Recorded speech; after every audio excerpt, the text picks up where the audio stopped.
onye bụ onye ọzọ n'Enugu Ukwu bụ onye a na-akwanyere ugwu ọfụma.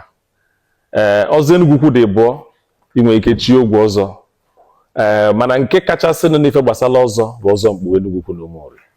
Nke patron ya bụ His Royal Majesty Igwe Sarafo bụ Nnemekpe, bụ the custodian of the tradition and customs of the people of Enugu Ukwu.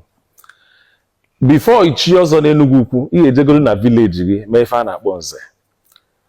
Ime nze bụ na a ga-recognize gị as onye na-eme ezigbo ihe n'obodo. Ichie gị nze na village gị. Echicha gị nze na village gị, Enugu Ukwu nwelu quarter 4, ifite enu ifite ana, uru okwe na avọ omimi, uru nnebo na ọjị. Iluo onwe ndị na-eme ekwu dịka anyị nwa bifite enu na ifite ana anyị na-eme ekwu. Nwee ndị na-eme ọba, uru okwe na avọ omimi yanko na-eme ọba. Ichie nke village, ichie nke quarter, iwepụta gwa anyị na itolugo ichi ọzọ mgbu Enugu Ukwu na Umuori. Anyị bịa mee ife dị na ya. Ị pass ya interview, ị ga-abụ onye nọ in good standing with the society. Ị ga-abụ onye nwe ife ọ na-eme. Ị ga-abụ onye nwere ezinụlọ. Ị ga-abụ onye na-achụ udo n'obodo. Ị ga-abụ onye na-alụ ọlụ na-eweta ọganiru n'obodo. Ị ga-abụ onye eziokwu. You must be a man of integrity.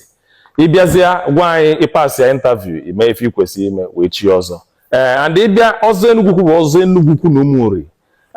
Ichie nze ichi dị na village gị. Ichie echichi na kwọta. Echichi chi na kwọta bụ na kwọta gị ka ọ dị.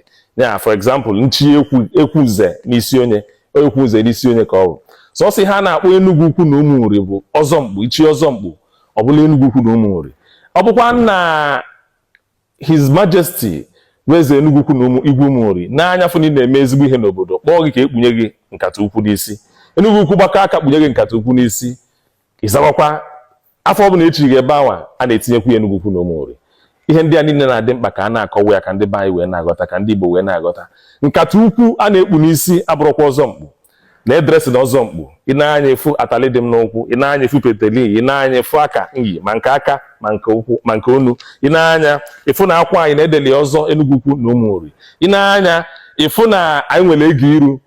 Na ihe a dị ịbụọ ọ dị ofu bụ nke ogwe ọzọ, nke ịbụọ bụ ọzọ mkpu. Ị na-ekwe anya efu na abụbụgodi m n'isi dị ịbụọ. Dresi na niile ikwesị ịfụ onye ọzọ ma ịfụ onye ọbụla nkere ekike pụta, ị ga-ama ma nke ndị nze ka nke ndị ekwu ka nke ndị ọzọ ka nke ndị kabinet. Igbo bụ Igbo, ekene m ọ ya dịrị unu.